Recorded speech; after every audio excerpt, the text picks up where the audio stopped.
Saludos nuevamente. En este video vamos a estar estudiando la cuarta reacción de la fase 2, la cuarta reacción de conjugación, que es la acetilación. De hecho, ya habíamos hablado de las reacciones de acetilación cuando vimos la conjugación con glutationa y vimos que una vez el xenobiótico se enlaza a la glutationa pierde el glutamato, pierde la glicina, y luego cuando el xenobiótico queda enlazado únicamente a la cisteína, el grupo amino de la cisteína puede ser conjugado con el grupo acetil mediante la reacción de acetilación. En este video vamos entonces a estar viendo los detalles de esa reacción de acetilación. Básicamente, mirando un poquito la historia, ¿verdad? La acetilación fue reconocida como un tipo de metabolismo de aminas para los 1800, pero no fue hasta el 1950 cuando hubo un brote de tuberculosis y se utilizaba el medicamento isoniazid para tratarlo. Estudiando el metabolismo del isoniazid, precisamente, ¿verdad? Se encontraron que se inactiva mediante la reacción de acetilación. Esta reacción es bien importante y el estudio de ella trajo mucha información en términos del metabolismo de las drogas y de las acciones enzimáticas. Por ejemplo, lo que es el polimorfismo genético, que ya habíamos hablado de él anteriormente en el citocromo. Vimos que el citocromo 2D6 se caracteriza por tener un alto polimorfismo genético. Pues básicamente este término se definió cuando se estudió en detalle la acetilación, porque pues, fue la primera vez que se encontró que esto ocurría, que el polimorfismo genético ocurría en donde hay personas que tienen la enzima sobreactivada, hay otras personas que no la tienen tan activa y básicamente el metabolismo es diferente en distintos grupos de personas.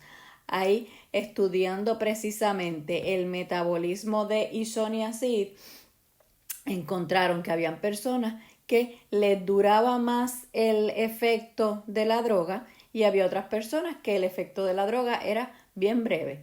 Y básicamente ahí fue que definieron lo que eran acetiladores lentos y acetiladores rápidos. En esos estudios, básicamente voy a dibujarles aquí una gráfica en donde se estudió, ¿verdad?, la cantidad de personas y la proporción entre el isoniazid ya metabolizado y el isoniazid sin metabolizar.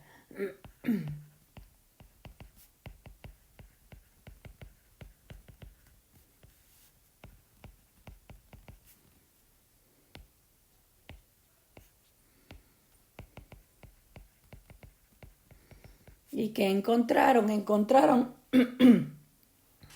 una gráfica bien curiosa en donde vieron este comportamiento.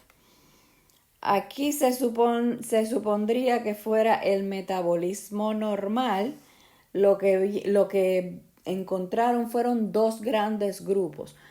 Un grupo en donde la proporción de acetil isoniazid a isoniazid era bien baja y el segundo grupo donde la proporción era bien alta. Y ahí pudieron definir lo que son los acetiladores lentos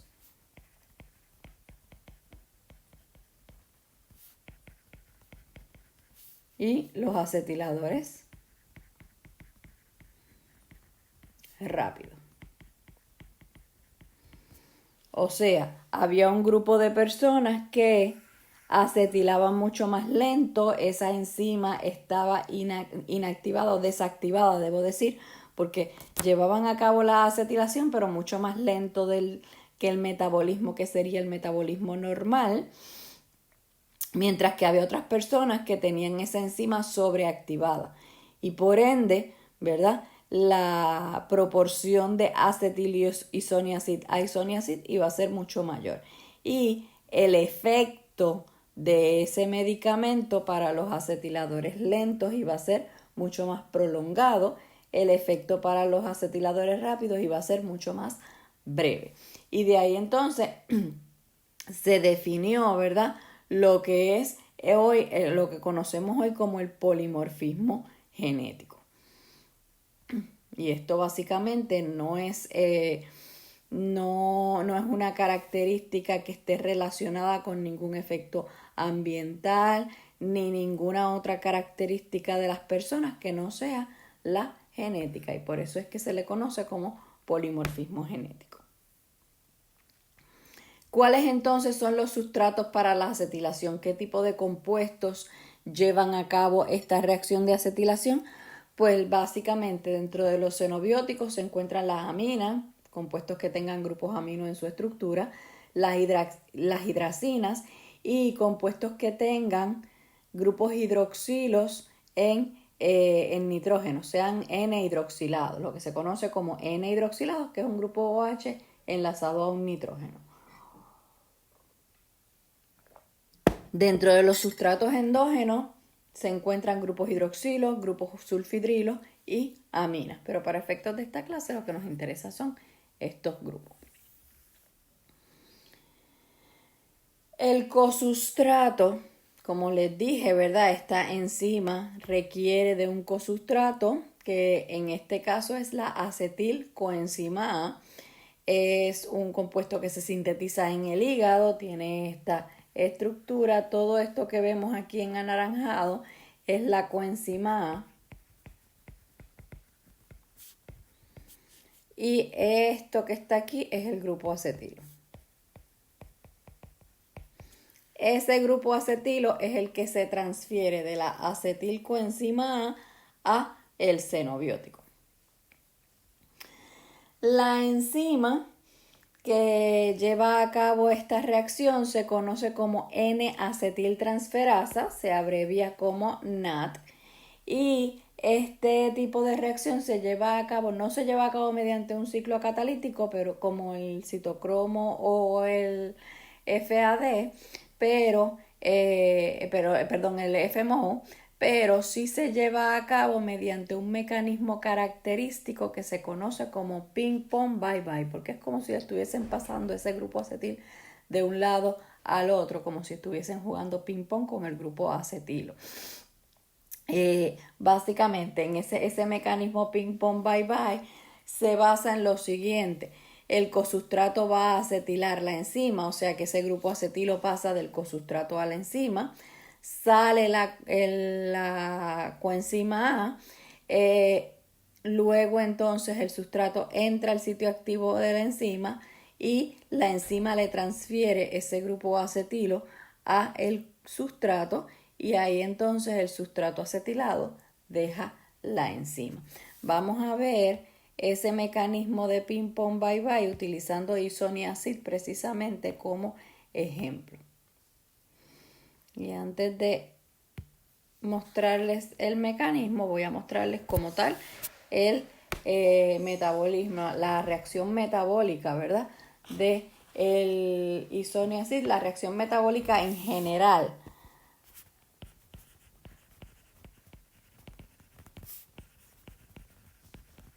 De acetilación,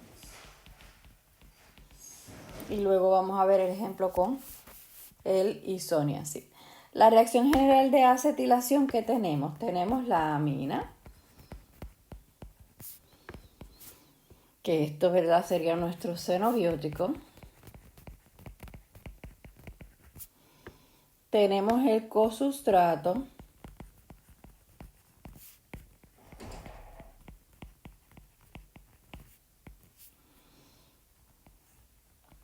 en presencia de la enzima N-acetiltransferasa. Voy entonces a transferirle ese cosustrato a el grupo amino de la enzima. Se le va a transferir, ¿verdad?, precisamente el grupo acetilo del cosustrato a el grupo amino de nuestro xenobiótico.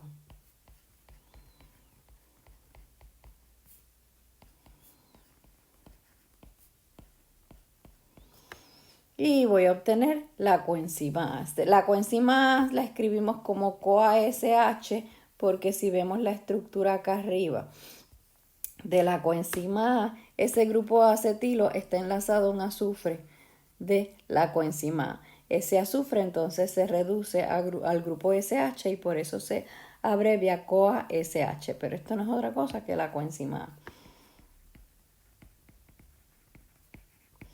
Y este sería el sustrato acetilado. Ok, esta es la reacción general. ¿Qué es lo que ocurre con el isoniazid? El isoniazid, recuerden que es una droga utilizada para tratar la tuberculosis y con el estudio de esta droga fue que se descubrió el polimorfismo genético de la acetilación. El isoniazid tiene esta estructura.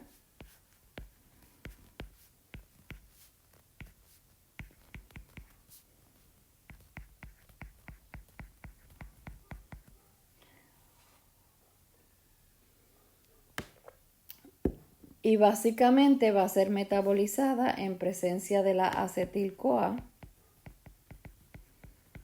Va a ser metabolizada por la NAD y básicamente la N-acetiltransferasa encargada de metabolizar el isoniazid es la NAD2.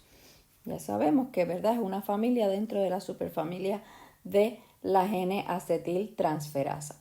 ¿Y qué obtenemos entonces? Pues obtenemos el isoniazid acetilado en el grupo amino.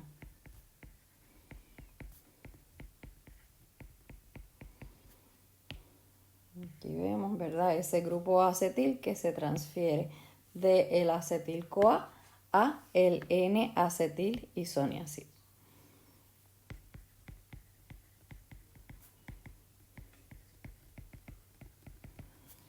Ok, ¿cómo entonces ocurre este metabolismo? Pues vamos entonces ahora a ver el mecanismo de ping-pong bye-bye. Voy a agrandar esto aquí un poco.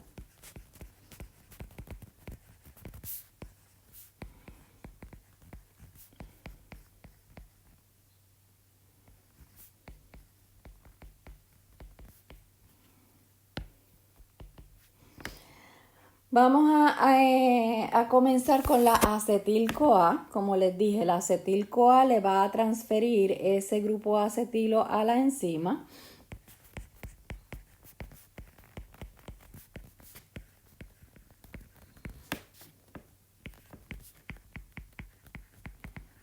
En su sitio activo, esa enzima, esa N-acetiltransferasa, tiene un azufre.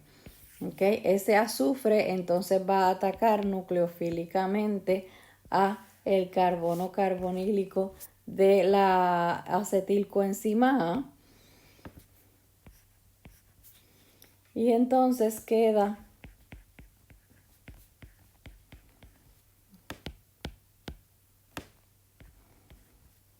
un carbono cuaternario tetraedral, un centro tetraedral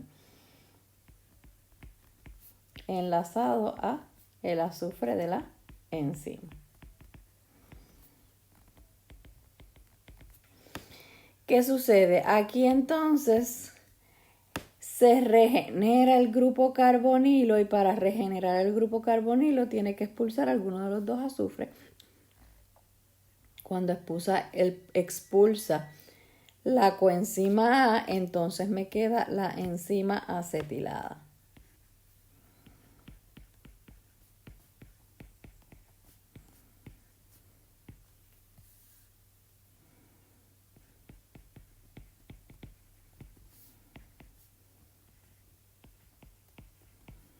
Y sale la coenzima A. Entonces, luego de ahí viene el xenobiótico.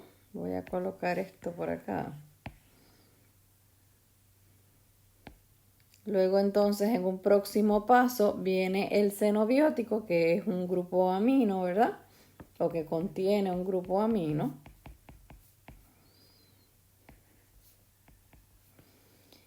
y va a atacar nucleofílicamente nuevamente el carbono carbonílico de la coenzima, del grupo acetilo, que ya está enlazado en la enzima.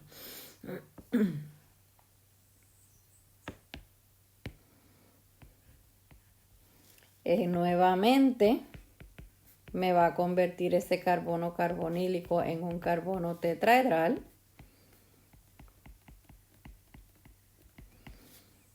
Y en este caso enlazado tanto a la enzima como a el nitrógeno del xenobiótico. Luego entonces se regenera ese grupo carbonilo y para regenerarlo tiene que expulsar o el azufre o el nitrógeno. Si expulsa el azufre, entonces me queda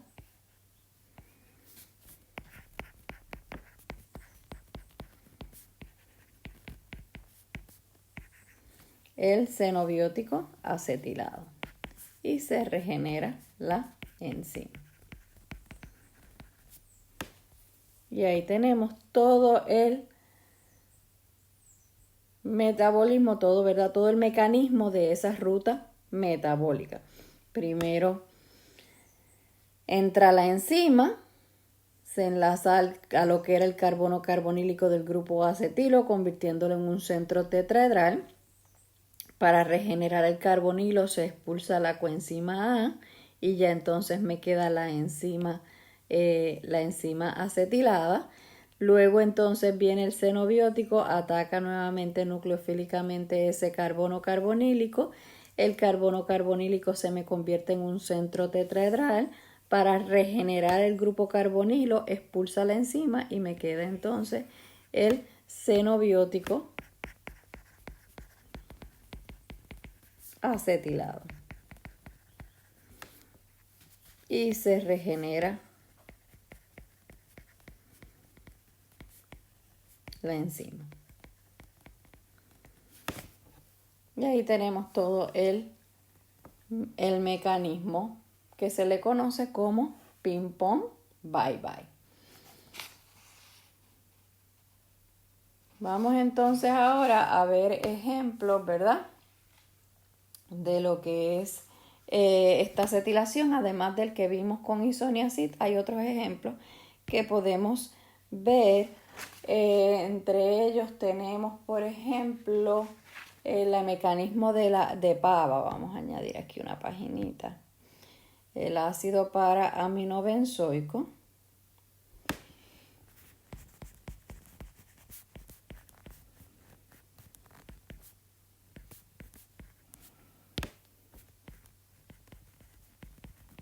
Tiene un grupo amino.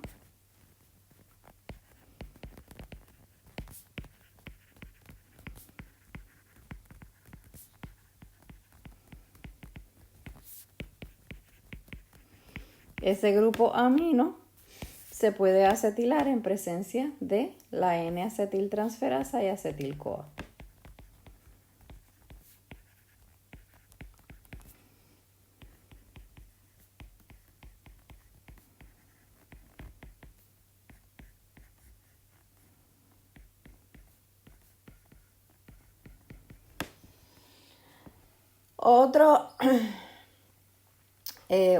Otro medicamento, ¿verdad?, que se acetila mediante la acción de la N-acetiltransferasa es el que se conoce como cilastatín. El cilastatín tiene esta estructura general.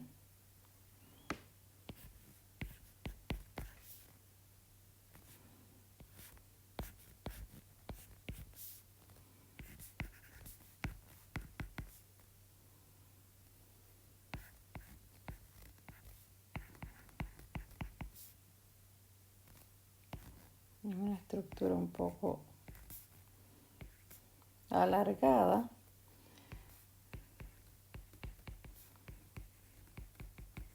Y aquí tiene un grupo amino. Ese grupo amino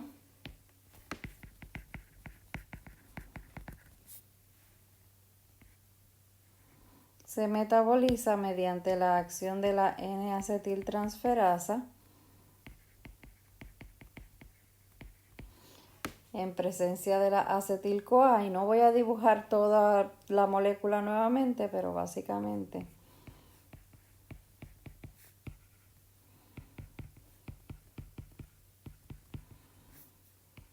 por aquí sigue el resto de la molécula y aquí tenemos el grupo aminoacetilado. ¿Qué sucede? Este metabolismo es bien importante porque esta droga se administra en conjunto, ¿verdad? Con un antibiótico que se conoce como imipenem. Imipenem es un antibiótico que básicamente se utiliza para infecciones bien graves.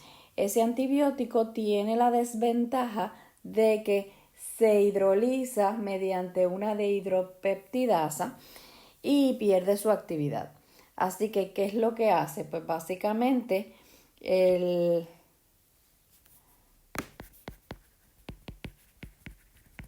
no voy a dibujar la estructura del imipenem porque realmente, ¿verdad?, no es relevante en este caso. Lo que quiero, y es una estructura gigantesca, lo que quiero es que vean, ¿verdad?, que básicamente hay una dehidropeptidasa que hidroliza este imipenem y me da un metabolito inactivo.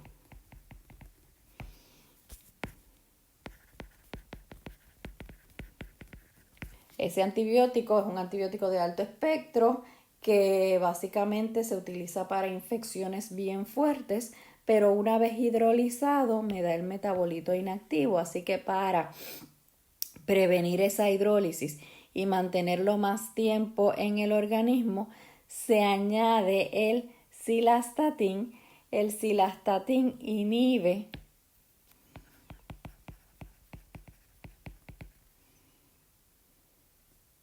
o mejor dicho, el acetilcilastatín.